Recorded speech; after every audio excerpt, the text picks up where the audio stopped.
guys, so we just got back from my son's follow-up with his orthopedic specialist.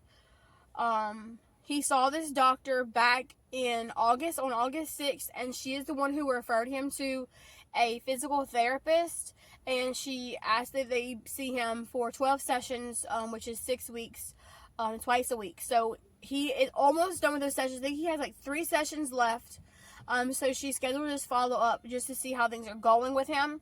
And she did find that he is, his legs are loosening up. He is gaining a little bit of strength in his legs, and his feet. But I discussed with her what the physical therapist told me. The physical therapist told me that he has the heel cord tightness because of the way that he walks on his feet. He doesn't put all of his weight only on his heels. He usually walks towards the front of his feet when he steps down. And also he has general weakness throughout the whole right side of his body.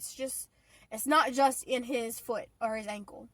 And so she stopped me right there and she says, I didn't talk to you about this on our first visit here, but I want to know now because of these things that you were telling me that the physical therapist has discussed with you.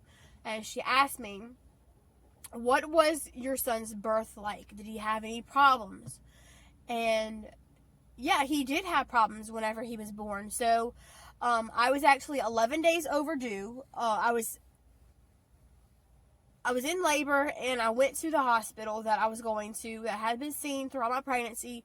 I went to a women's clinic that was associated with a charity hospital here. So I was scheduled to see them throughout my delivery. That was the plan. They were my doctor's hospital. So I went there when I was in labor. I had already been like 2 or 3 centimeters dilated for a couple weeks, but I was 11 days overdue. So usually a doctor will be concerned if you are a couple days overdue. This doctor had no concern at all. The whole hospital acted like it was no big deal. I was in labor. I had made it a couple more centimeters. I think I was like another centimeter. I think it was 4 centimeters when I was at this hospital. And they basically told me to go home. They said, ma'am, you're really young. This is your first labor. You're not going to have him before lunchtime tomorrow. So they sent me home. And I went home, and I was home for maybe an hour and a half. I was in so much pain. So I ended up going to the women's hospital that we have here. And when I got there, it was only like 20 minutes from the house. I was already like 10 centimeters dilated. The baby was coming. So they got me back. I got an epidural. And they're like, okay, something's wrong. Every time that I would have a contraction, the baby's heartbeat would flatline. My heartbeat would flatline. And so they rushed me into the OR just in case they needed to have emergency C-section. And they were able to deliver the baby with forceps. So Raphael was delivered with forceps, by forceps, with a team of pediatricians and like a pediatric team to resuscitate him if something was wrong. And when he was born, his cord was wrapped around his neck like 3 or 4 times. He was blue. His head was kind of in a cone shape because he was in my pelvis for so long. So by the time that I had him, it was like right after midnight. So I had him fairly quickly. So when I was at this other hospital, they told me that I wouldn't have him for at least another like 14 hours. And within like 3 hours, he was out. So basically, this hospital, the charity hospital, sent me home, and if I hadn't gone to another hospital, then he would have died. So when I'm telling her this birth story and how traumatic it was for him, and obviously for me as well, she said, look, I have some concerns. I believe he may have cerebral palsy. He has been diagnosed as autistic. He does have learning delays, but I've never heard anyone say anything about cerebral palsy. I was kind of shocked. I actually got chills over my whole body as she was saying this. So the pediatrician who was in the room whenever he was born is actually the pediatrician that he's always seen. So when we go to a pediatrician, he's seeing the doctor who was in the room whenever he was delivered. I chose to stick with that doctor because he was there. And I feel like that was the best decision that I've made. But every time that I go into this doctor's office, I have some kind of concern. Whenever Raphael was really, really young, he had a lot of weakness in his legs. He did fall a lot. He couldn't run. He would fall whenever he ran. He would fall whenever, say, if he tried to skip or something.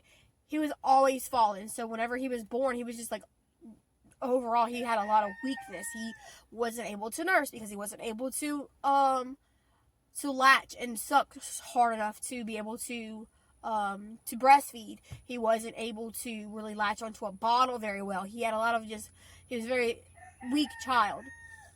So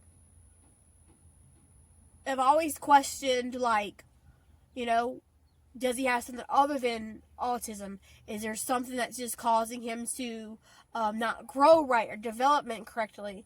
And so when I got into this orthopedic specialist office and she told me all these things, and I'm like, but why doesn't the pediatrician realize this, Because I've told him about his legs for like a long time, and with this last appointment, I demanded that he, send him to someone special for his feet. So that's all that this doctor said up about cerebral palsy. She had continued on to say that she wanted to see him again in 6 more weeks. And she said that at that point she wanted to discuss getting possible braces for his legs. Braces that aren't really as restrictive. And I went back and I said, but if he has cerebral palsy, how do I know if that's what he has? And she says, ma'am, you would have to see a neurologist. The neurologist would have to do an MRI. He's kind of old. He's an older child, so that's really the only way that we're going to know if that's what it is. And she says, if you want to continue through with this and find out if that's really what he has, I will write you a referral. Of course I want a referral. Of course I want to know for sure. So if we were able to get more answers than we have already, I would prefer to have answers, I'm still kind of in shock because I wasn't expecting to get this news. So I left the appointment really in shock. And then we were driving and I got a phone call from a place that does prosthetics and braces, and the doctor must have gone ahead and decided to do braces for his legs because the office is already calling me to schedule an appointment. So he will have an appointment on